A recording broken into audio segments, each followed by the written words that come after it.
Hello everyone, we're going to talk about the impact of rhythm in bebop lines today. We studied arpeggios, chromatic approach tones, but we never talked about rhythm part of it. If you want to study more examples of the subject we talked about in this video, you can always download Jazz a Minute app, which is a jazz education app from the Apple App Store.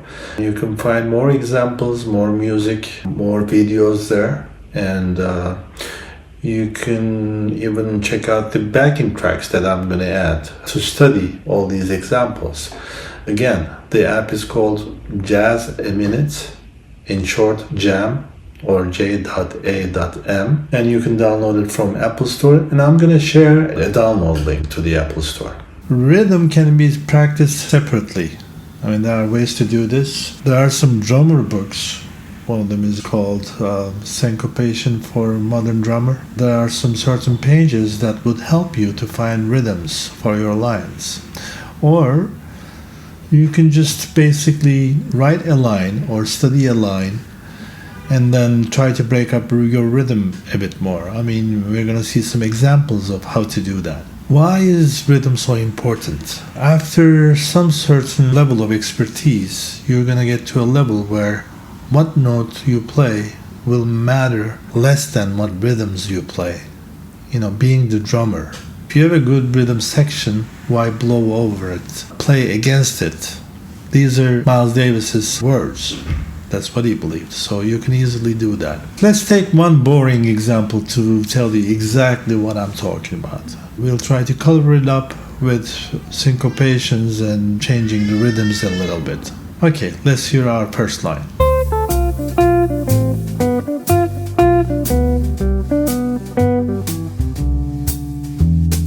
As you can see, it's pretty boring. Don't get me wrong, you can achieve great lines by playing only 8 notes, consecutive 8 notes. There's a way of doing that, changing the shapes, even if you're playing only 8 notes is possible, but we're just going to do something more basic than that. So let's take this boring line. I call it boring because I know that is happening here. Let's take this line and try to color it up a little bit, leaving out some notes, changing rhythm. Okay, what if we start with silence and then play our first note, not on one, but on one end, and then squeeze the rest of the phrase, like 3 notes, into a triplet. And then on the second bar, maybe we can erase the very last note, the one that's on 4 and. On the third bar, we can erase the note that's on the 1 end and 4 end. Let's see how it works out. Okay, here's our new line after changing these rhythms.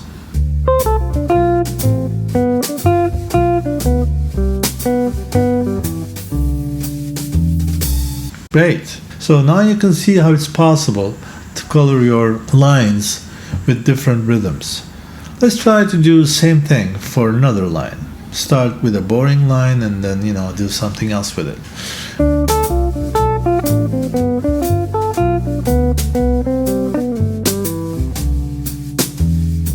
So let's take this line and then change things around a little bit. Let's say the first note, D, delete the second note, A, and squeeze the last 3 notes into a triplet, and then maybe slur tie to the next line, and then erase the note on the 4 end. For the third bar, we just delete the note on 1 end and 4 end. Let's see what it comes out. Okay.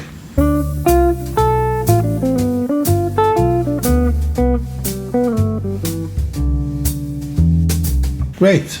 Now you can see what kind of an effect rhythm has. What would happen if we take the same rhythm that's on our last line and change the chords this time? Now we would have to think in terms of rhythm and put the appropriate note on the rhythm. That's actually reorganizing our way of thinking. We're teaching our brain to think about rhythm and try to put the appropriate note on it.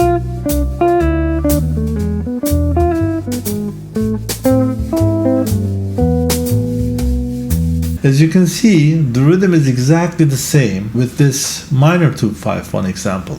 The rhythm is exactly the same. It sounds different, because the chord tones are different. If you cannot remember 4-bar long rhythm phrase, you can start this exercise by simpler rhythms. It could be as long as 1 bar. You take 1 bar long rhythm, spread it all over the changes. I'll show you an example of that too.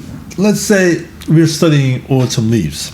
First 8 bars is diatonic cycle of 4ths, right? The challenge is play one rhythm through the different changes by changing the notes.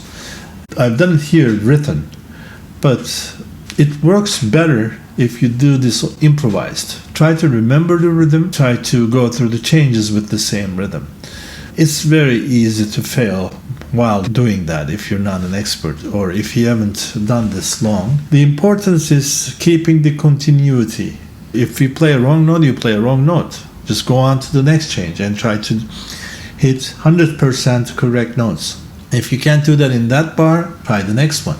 If you do this long enough, you will be able to play the right chord tones and play the right rhythm. You are organizing your brain to think about the rhythms as well as harmony. So that's always overlooked. Actually, it's coloring your lines maybe more than harmonic chord tones. Let me show you our example. It's a simple example. Like I said, this is obviously written, but I challenge you to do similar examples, not written. Try to play the same rhythm over and over, going through the changes of a standard. If 1 bar long rhythm is very easy for you, then try to do 2 bar long rhythms, and then 4 bar long rhythms, and then 8 bar long rhythms. To be able to do that, you could study one phrase of a jazz master, transcribe it, and if you like the rhythm of it, try to put different notes on it. Here is our example.